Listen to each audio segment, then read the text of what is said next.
Welcome back to the channel. If you're new, hit that subscribe button. Don't forget to also hit that notification bell.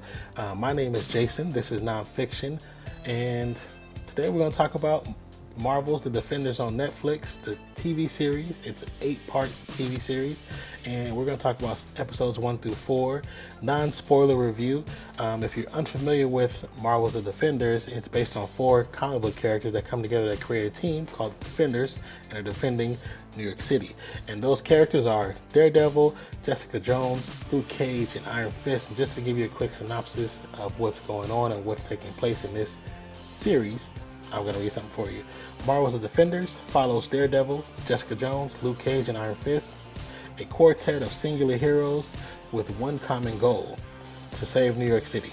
This is a story of 4 solitary figures burdened with their own personal challenges, who realize they just might be stronger when teamed together.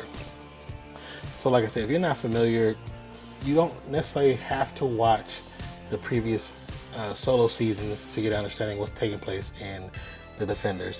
I would suggest that you do watch it, just so you can be more comfortable in what's going on, so you won't have to worry about, oh, what is that, what is that, why is that happening, why is this happening, who is that. Some people I think will have no issue with it. Some that might want more details. I'm a why kind of guy, so I like to know the whys behind things. So I've seen all the previous seasons of Daredevil. I've seen Jessica Jones, Luke Cage, and Iron Fist. Unfortunately, Iron Fist wasn't as good as I would have liked it to be, especially with me not being too familiar with the character. It would have been better if they would have had a standout season with Iron Fist. Unfortunately, it wasn't that great. It was okay. I still watched it, the whole thing. Luke Cage season, to me, overall, music, acting, characters, storyline was the best. The first 6 episodes, though, of Luke Cage are phenomenal.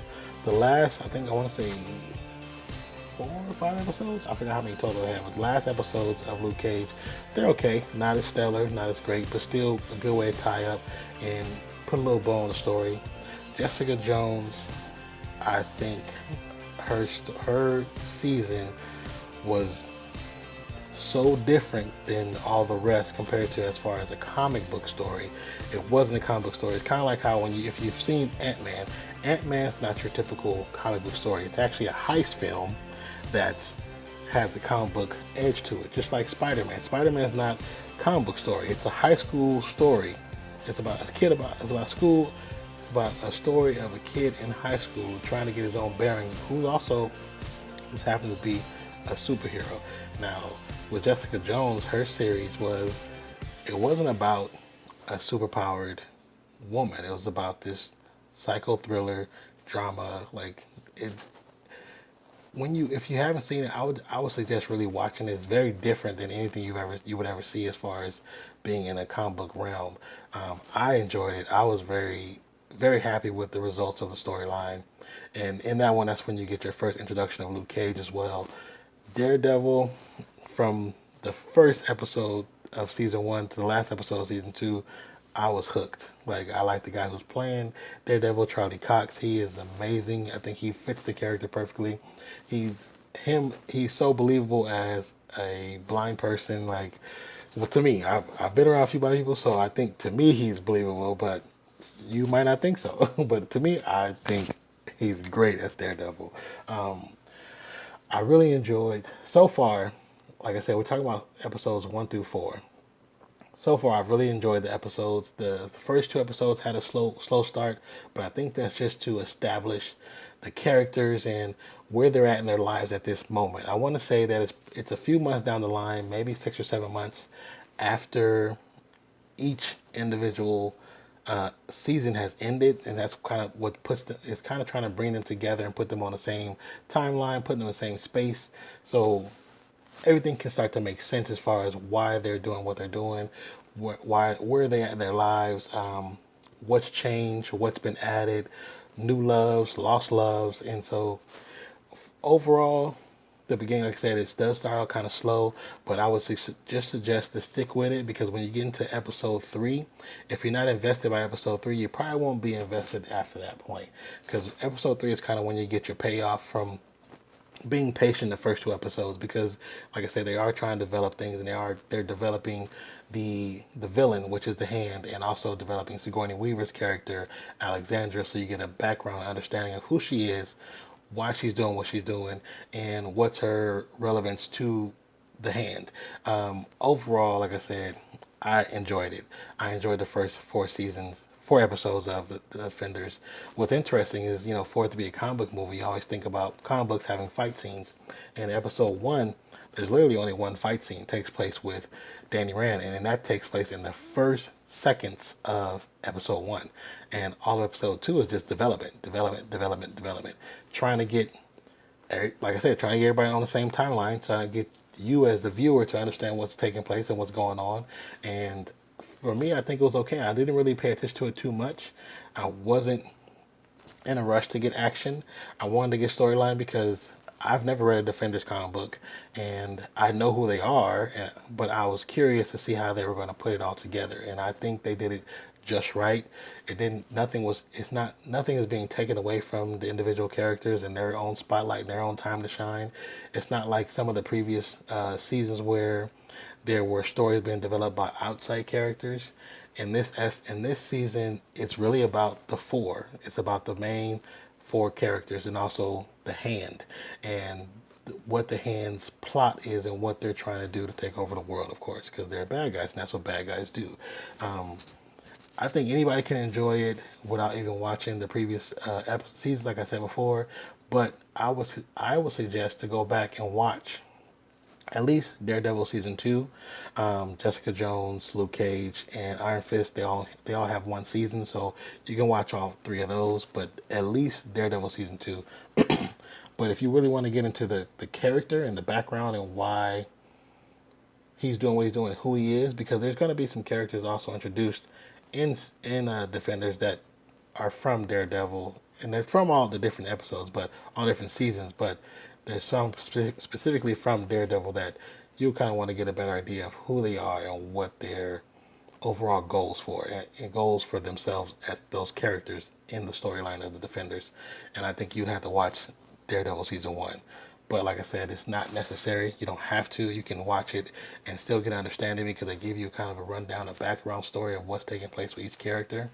Um, they don't go too deep. They just give you just enough to kind of put you on the hook and keep you going with the storyline.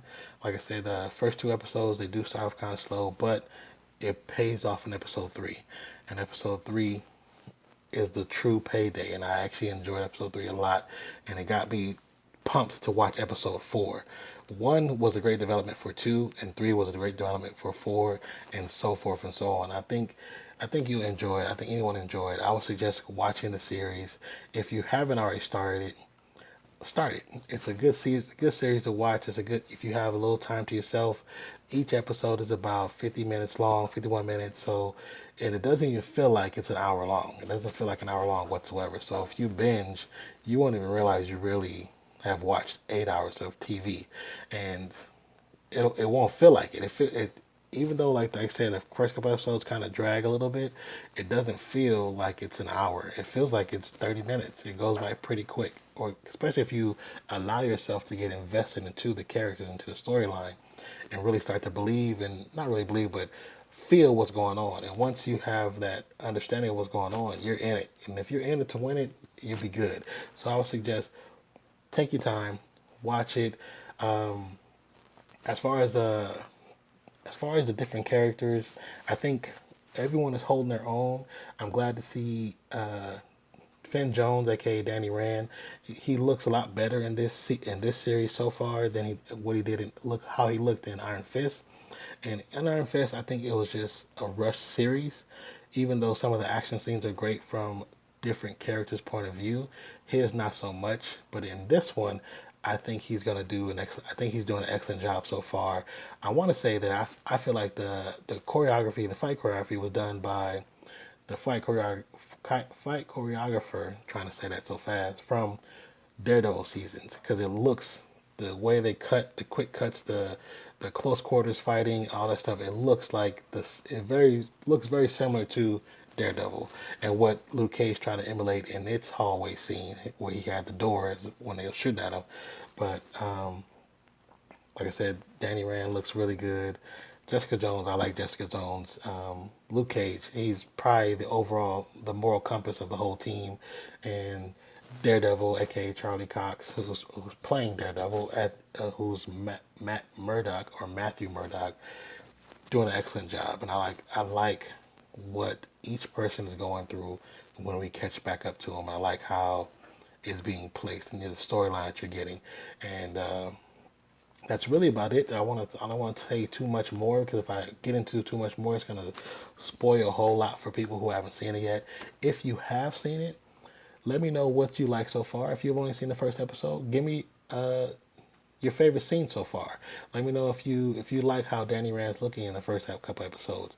Let me know if you've watched the first 4 episodes. Are you invested? Do you feel like you can watch the whole thing, or you're kind of done with it? You're not interested. I want to know your point of view. I want to know your concerns about the series. I want to know what you like and what you dislike. So leave a comment in the comment box, or you can also send me an email. The email will be in the description below. My name is Jason. This channel is called NonPfixion. Please like, subscribe, hit the notification bell, and I'll get back with you with the second set of reviews for Marvel's Defenders episodes 5 through 8. Once again, my name is Jason. This is NonPfixion, and I'll talk to you later. Peace.